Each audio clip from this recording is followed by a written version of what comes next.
Alors à Épalinges, il y avait un complément de formation inattendu et original parce que sur les hauts d'Épalinges, juste à proximité de la forêt du Jorat, se trouve le golfe de Lausanne, admirablement situé, pour une partie sur des terres appartenant à Lausanne, pour l'autre sur des terres appartenant à la commune d'Épalinges.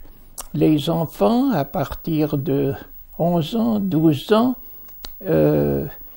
allaient compléter leur ordinaire en fonctionnant comme caddie, c'est-à-dire en portant les cannes et en regardant où vont les balles des joueurs. Et c'est là qu'à côté de ce que j'ai appris à l'école, c'est là que je me suis initié sans le savoir, mais d'une manière tout à fait profonde, à la géopolitique de l'époque. C'est-à-dire que en fonction des circonstances de l'histoire en Europe et dans le monde, des personnalités se réfugiaient ou venaient séjourner à Lausanne ou à Évian ou dans les environs et fréquentaient le golfe de Lausanne. Il y a eu un homme dont je n'étais pas habituellement le caddie, mais dont j'ai eu la chance d'être le caddie le 3 septembre 1939.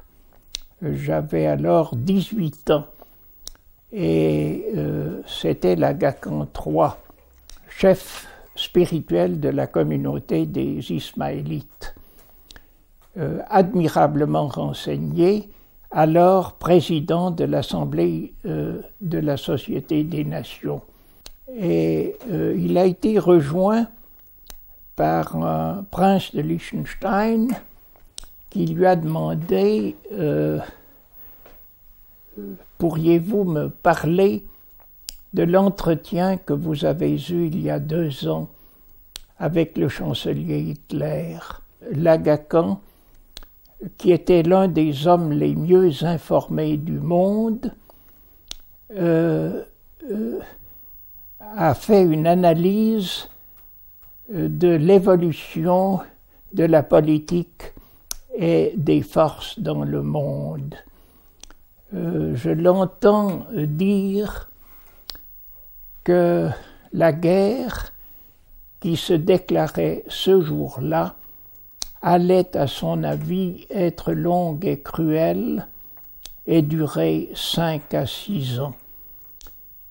Que, contrairement à l'opinion courante émise à l'époque, la supériorité militaire de l'Allemagne allait l'amener à conquérir à peu près tout le continent, le Royaume-Uni restant probablement épargné à cause du canal de la Manche. Et le retournement des armes n'interviendrait qu'un jour, le jour où l'Amérique et l'URSS entreraient dans le conflit et y engageraient l'ensemble de leurs forces.